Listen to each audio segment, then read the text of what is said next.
Hey guys, what's up Mustangs? Pooh Guy, welcome back to Forza Motorsport 7 with a bit of an investigation. Now, back in Forza Horizon 3, I did a little investigation to see if wide body kits were better than not having them. And, well, they were better in certain circumstances. And, well, now that wide body kits are on proper racetracks in Forza Motorsport 7, I wanted to see if we would get a similar result. And, well, tracks have more grip, so the fact that the splitter is removed and the only gain you get is that it has more bigger tires is reduced because you have more grip overall. Because if you remove a wide body kit, if you put a wide body kit on it, it removes your ability to have a splitter, which is bad. However, it gave you better tire sizes, which means it outweighed those odds, outweighed the cost. So, with more grip on the tracks than on the public roads, snow, or plastic, I wanted to revisit this in Forza Motorsport 7, and, yeah. I used 3 different vehicles on this Lime Rock track, and I did not use the BMW, because I don't think this can actually get a wide body without with the Horizon Edition. I don't know, though. It might. I was just screwing around having some fun on this, because it's a really slidey thing, and I love it to bits. So, I was having some fun. But, yeah, I have 3 different vehicles. A Dodge Challenger for the big American muscle car, Nissan GTR for the 4-wheel drive, and the RX-7 for the older generation of these vehicles. So, yeah, that's what I set out to do, and here are the results. Now, the first vehicle that I drove was the Dodge Challenger Hellcat. It has 730 horsepower. I built it up halfway to S-Class, halfway through S-Class, sorry. The reason I did halfway is because I want to build it up to the top of the class, because the body kit adds removes PI, I want it in the same class. And the only difference between the vehicles is the size of the tires, because of the body kit, the aero, because of the body kit, and the body kit itself, which adds weight. Now, you can have the rear wing with the body kit, if you remember from Forza Horizon 3, but the front splitter, yeah, that's gone. And, yeah, the Challenger, it was interesting. Now, I had a rule. I set out a rule. It had to be greater than 0.2 of a second in order to be a actual difference. Because anything like a 1/10 of a second, 100th of a second, anything that close could be chalked up to randomness of the driver. I try to be as accurate as possible with the builds, tuning. I didn't tune them all. I didn't tune them at all. And I try to be as smooth as possible when driving them in order to give the most accurate representation. But, you know, it's never 100% perfect. So I had to have a 2 gap, if you will. My brain has just died right now. I don't know why. But, yeah, I had to have a 2 millisecond gap just to make sure that it was fine. So, yeah. The Challenger, it didn't make... I would almost argue the Challenger was better without the body kit, because the body kit added a ton of weight with 3 5.5s on the rear and 3 2.5s on the front. That's a lot of weight. Our 2.85s for our Mustang weigh 40 pounds. I can only imagine what 3 4.5s weigh. And then there's the body kit itself, which adds weight. You do save weight with the splitter sometimes, because this one didn't have a splitter option, as you'll see. There's no splitter at all. But yeah, it adds a lot of weight. So, yeah, I wouldn't say the body kit was the best option for this, but only the times will tell.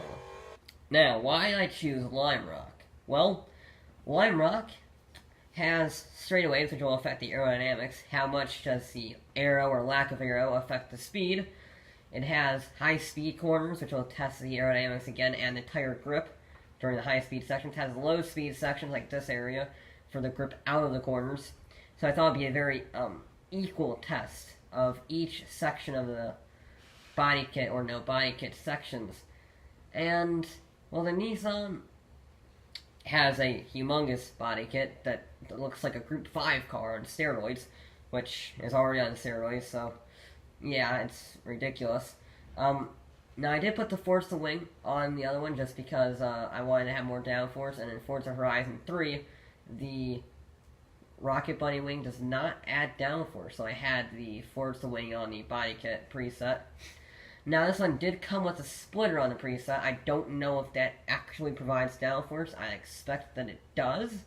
I don't know if it's as much or worse or any shape in this form of the Forza wing and splitter, but it does stuff. They don't tell you what it does, which is peculiar. But yeah, the GTR, I was expecting this to be a little bit closer because it's four-wheel drive, so traction won't be as much of a issue. It'll be more down to the aerodynamics of the vehicle and the weight. So yeah, I wanted to include a four-wheel drive car to see how the traction would fare. It's a bit of a toss-up. The last vehicle I built was the RX-7 because I wanted to have an older vehicle. I wanted to have a rotary. I wanted to have on a vehicle that didn't have a splitter as well. And this was the least powerful of the lot. The Nissan had 500, 600 horsepower.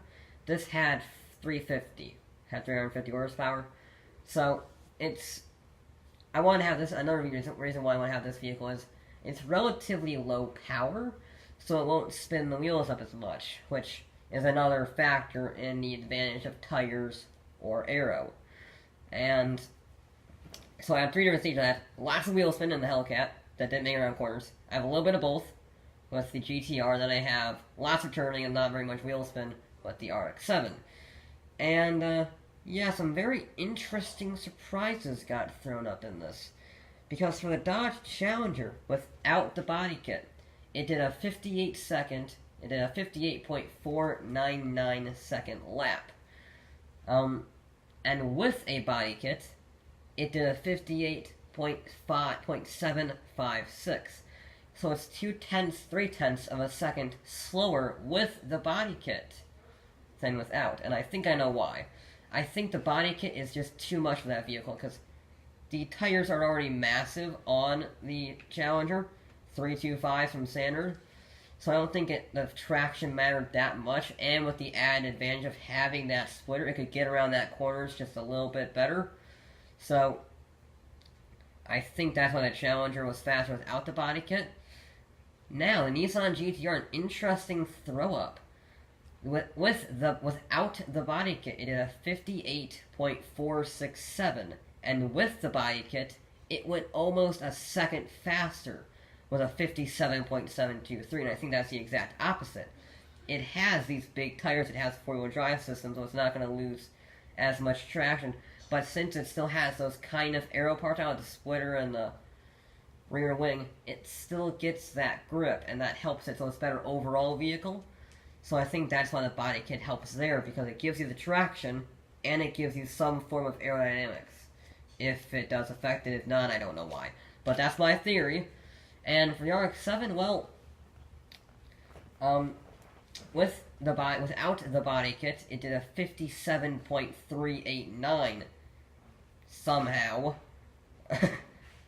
Yeah, I don't know how that ended up happening. Must have been a fantastic final lap or something, because I was just flying. And with the body kit, it did a 59.762. And with the body kit, the RX-7 did a 59.763. 2 seconds slower. That's a lot. I was not expecting that, and I think it's the exact opposite of the Hellcat. It doesn't have a lot of power, so it doesn't need that much grip given from the body kit. And since it doesn't have that advantage of the body kit having some form of diffuser on it, then it doesn't have that added handling bonus. So it doesn't get as much power. Or sorry, it doesn't have the need for so much traction because of the lack of power. It loses handling because it doesn't have a splitter, and it's just heavier. All of these body kits added hundreds of pounds, or added 100 pounds to each car, which is a lot of weight, 100 pounds roughly. Whether it be the humongous tires, all of them had over 305s, or minimum. And they all had really wide fenders and all this stuff. which adds up. And, well, you want your car to be as light as possible in order to get the maximum amount of performance. So, is the body kit a good idea? I would not recommend the body kit. Simply because it can, especially for lower horsepower racing. If you're a low horsepower racing, like 400 horsepower, you don't want a body kit at all. It slows you down way too much. You're better off going for the handling parts and having the maximum tires you can put on the thing. Now, if you're a middle ground car, like a four-wheel drive vehicle, maybe, but it's like, I think the GTR is the only four-wheel drive vehicle with a body kit, so you had to convert it, in order to get some form of advantage out of it. So, you either convert your car to four-wheel drive for the body kit, or you don't put it on at all. That's what I would do. You either have to convert your car to four-wheel drive, or not put it on at all, because it just slows you down. Now, it slows you down in a variety of ways, 0.3 of a second or 2 seconds. But it slows you down overall, as the majority of the data said. So, yeah, body kits are not as useful as they were on Horizon 3. And that makes sense, because there's more grip on the track, as opposed to snow and sand and plastic Hot Wheels tracks. So, yeah, that actually makes a lot of sense. But that is it for this episode of Forza Motorsport 7. I'll be back with more.